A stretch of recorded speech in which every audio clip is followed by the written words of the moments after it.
You ask Tiger to solve. This deals with linear equations with one unknown. The final result is x equals 1. Let's solve it step by step. Simplify the expression.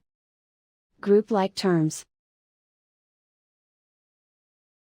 Simplify the arithmetic.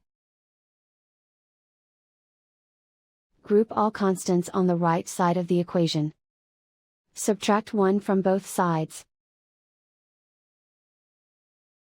Simplify the arithmetic.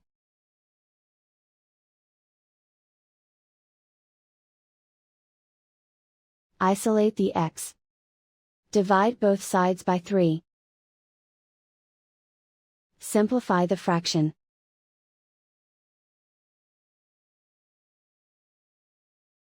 And so the final result is x equals 1.